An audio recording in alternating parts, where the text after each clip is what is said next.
What's up, VSG family? It's K-Star coming at you with kind of a random midweek video, some bonus K-Star for you guys this week. I think I'm going to call this video like a frequently asked questions video. I have had an overwhelming number of people ask me questions since surgery.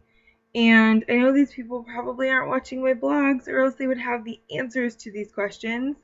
But I know not everybody has time to go pick through my old videos or whatever, so I'm going to try to condense a lot of the information into this one. Probably going to be kind of a long video.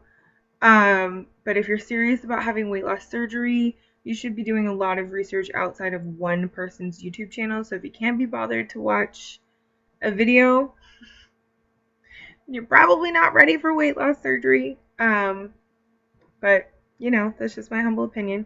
So it's kind of going to be a repeat for some people, but it's just sort of informational video maybe for pre-op people who are still thinking about having surgery, or just my friends and family, people in my personal life that have asked me a lot of these questions. If I get a good response from this video, I was thinking about maybe doing just a Q&A video, just an ask me anything, weight loss surgery, personal, whatever.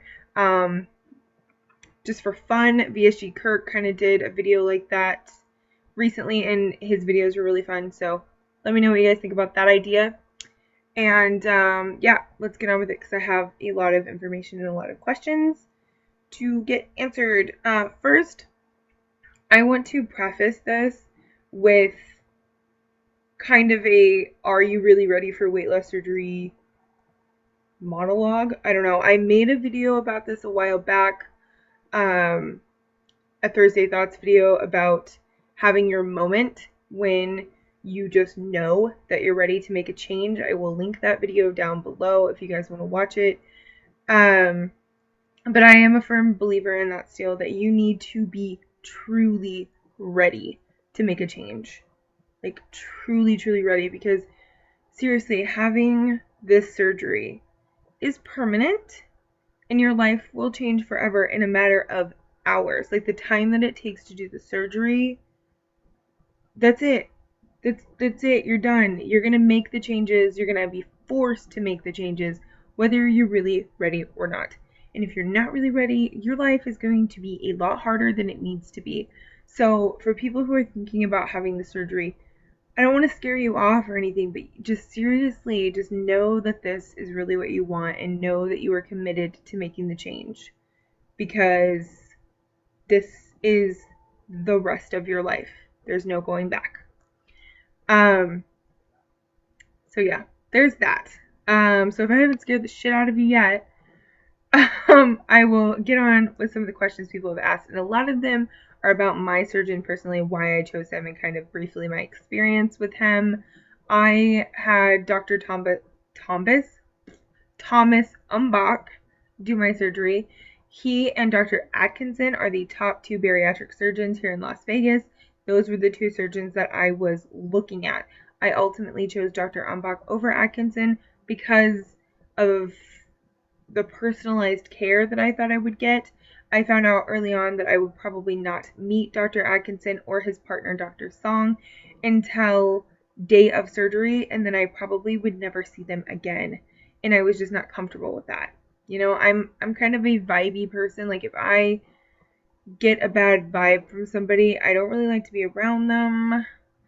Certainly wouldn't trust them to poke tiny holes in me with sharp objects. So I just really didn't like the fact that I couldn't even be in the same room as this guy until I was having surgery. Like, how am I supposed to know if I feel like I can trust you or not? So when I had my first consult with Dr. Umbach, he personally sat down with me, answered all my questions and all that stuff, and he could have had anybody in his staff do that, you know, because at that point I didn't even know if I wanted to have weight loss surgery yet. I was just gathering information. So the fact that he took the time to personally sit down and talk to me was a definite plus, in my opinion.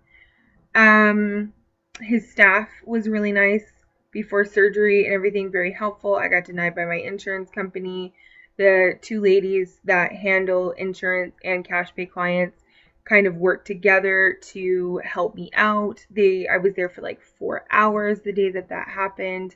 They let me keep my surgery date, even though I technically should have gone on a different day because I went from being insurance to cash pay. It was clerical reasons, stuff like that, but they were cool about it.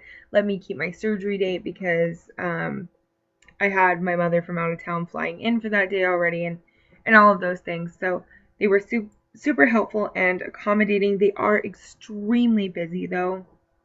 So make an appointment and keep your appointment. Otherwise, you'll be waiting weeks and weeks and weeks to get in because they are busy. The location is beautiful. The office is beautiful. It is really close to where I live. I actually go to my Ashtanga yoga class in the same office park as where my surgeon is. It's this beautiful office park. I love it over there. But the spiritual center that I go to my Ashtanga class at is in the same office park as my surgeon's office. So it's super convenient for me personally. Would I pick a surgeon based on their location? No, but it was definitely a perk. So yeah, after surgery, the aftercare my personal aftercare was a bit shit.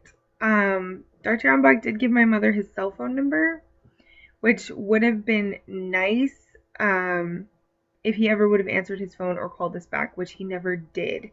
And if you guys don't know, my first week at home after surgery was not fun. I was very sick. Nothing that landed me back in hospital, but I just felt like they didn't take me very seriously. It was hard to get anyone on the phone, hard to get them to call me back. They were quick about calling in any other meds they felt like I needed, but they basically just told me, here's some Xanax, please take them and calm down.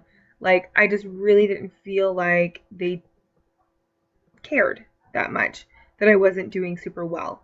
They also didn't prepare me very well for the idea of being really sick. They basically acted like everything was going to be like cupcakes and diamonds.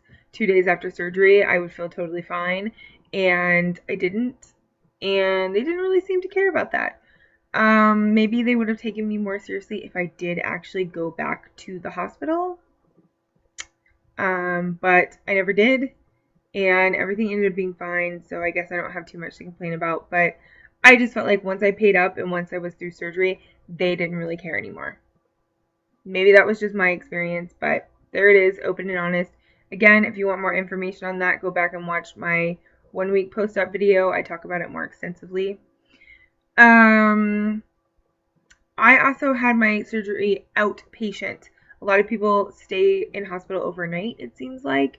I did not. I was outpatient. Got there at 5:30 a.m., had my surgery around 9:30, went home same day around 4 p.m., even though I was basically like a vomit dispenser. Like the second I was out of surgery, I started puking, and I kind of did that for like 6 days.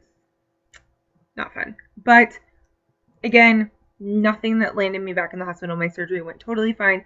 They found a hernia while they were in there. They fixed that. My surgery went perfectly. My scars, my incision sites, teeny tiny. I'm very pleased that they did not carve me up, really happy about that. So yeah, would I recommend him as a surgeon? Yeah, I think he's a good surgeon. I just hope you don't need much after surgery. I follow up now with my primary care physician, whom I love so much. The nutritionalist at Dr. Umbach's office, her name's Michelle. She's amazing as well. I now correspond with her through email, so I really don't feel any need to go into my surgeon's office. I've been there 3 times since surgery, and I don't really feel like I need to go back. I go to my primary care physician, or I email Michelle if I have like a random food question. That's about it.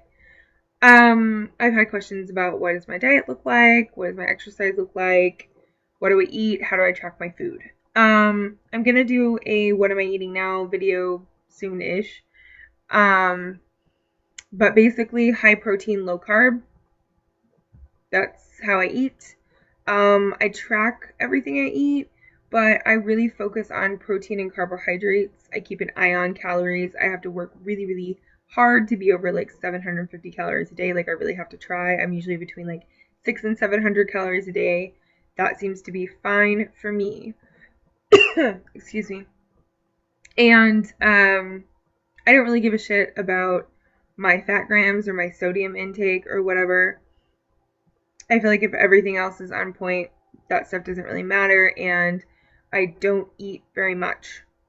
You know, my meals are 2 to 3 ounces. My snacks are about an ounce. I try to eat at least 3 times a day. I try to have 1 or 2 snacks in between. So I eat minimum of 3 times a day, ideally, and a maximum of 5 times a day, but that rarely happens that I actually eat 3 meals and 2 snacks. Like, I just don't have room for it, it seems like, yet.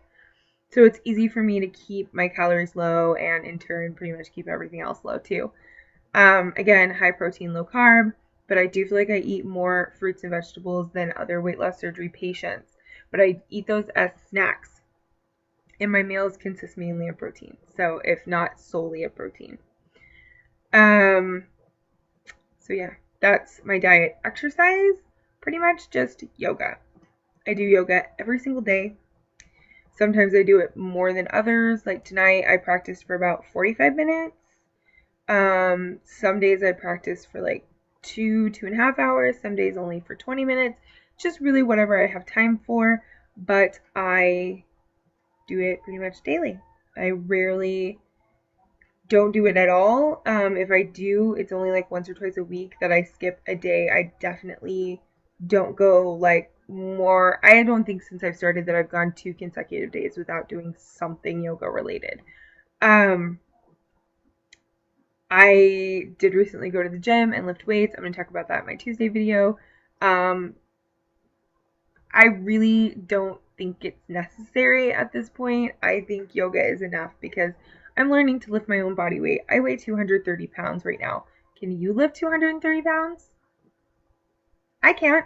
So I feel like if I can lift me, then I don't really need to lift anything else. So, that's just briefly how I feel about that. I think fitness-wise, you need to find something that is sustainable. Something that you are actually willing to do.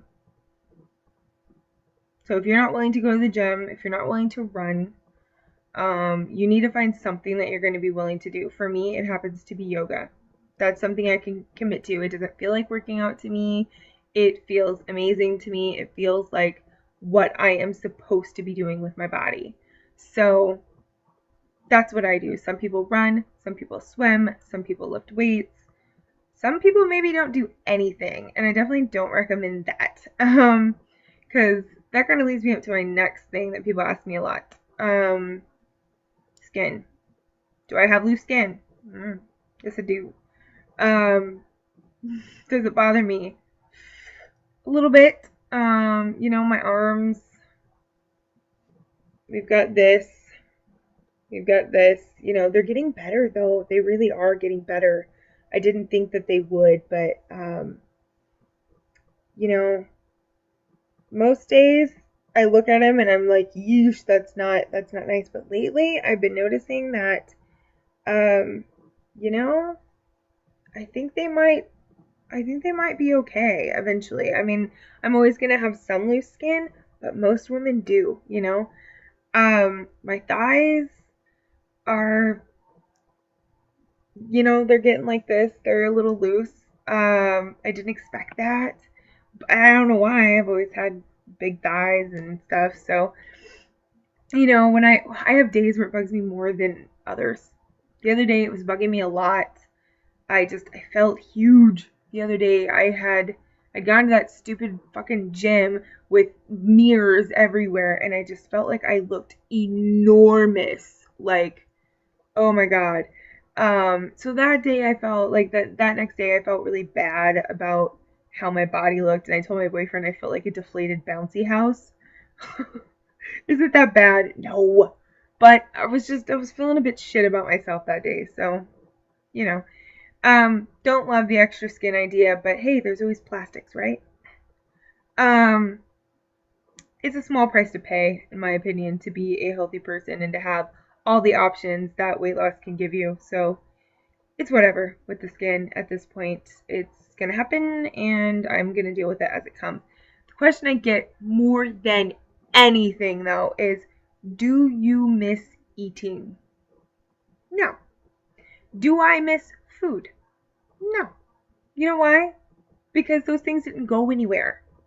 I still eat food. Do I eat the same foods? No, I really don't. I've changed things up a lot. And it's been easier because I'm doing the work to change my body now. So I don't have the desire to eat a lot of the stuff that I ate pre-op. Um, I'm more inclined to make better choices now. People ask me, do I cheat? No, I really don't cheat. Um, because I just don't want that stuff anymore. Probably the worst snack that I have is popcorn. I do still eat some popcorn when we go to the movies and stuff. I can't eat very much. It fills me up, but it doesn't upset my stomach. Bread really upsets my stomach, but popcorn is okay if I don't overdo it. And every once in a while, if I'm craving something like kind of sweet or tangy, I will eat Jolly Ranchers. How random is that? But yeah, every once in a while, I will eat a Jolly Rancher if I am craving sweets. That's what I do. I love the sour cherry Jolly Ranchers. Oh, they're so good. So if I am craving candy or soda or just something horrible like that, I'll eat a Jolly Rancher. That's what I do. But no, I really don't cheat because I'm doing work, so I really don't want to, counteract any of that. Um, what else? What else? I have like a little list over here. But yeah, I don't miss eating like I used to eat. I really don't, because I used to eat to the point where I didn't feel good. Do I miss doing that? Absolutely not. Oh my God.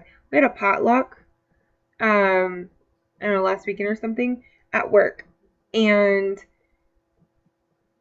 these girls were like gorging themselves on all the food back there. And there was one girl in particular that was just like sort of bellowing in pain almost. She was just like complaining so much about how upset her stomach was and how full she was. And she was just like, oh, I ate too much. I feel so awful. And I just knew how she felt. Like, I remember that feeling. And no, I absolutely do not miss feeling like that whatsoever at all. So, no, I don't miss it. One, because it didn't go anywhere. I still do those things. Um, but I don't miss doing them like I used to do them. No, not at all. And no, I don't really cheat. Because there's really no need to. Yeah, I think that's basically it for my frequently asked questions. We're at 18 minutes, so it kind of needs to be. But yeah, tell me if this was helpful to you guys, or if you think it would be fun to do just sort of a random Q&A video just for shits and giggles. I mean, I would try to keep my answers as weight loss surgery related as possible if I did something like that. But I don't know, I just think it would be fun. So there are some ideas out there. I will post something about it on my Facebook as well. And I hope somebody finds this helpful, and I will see you guys on Tuesday.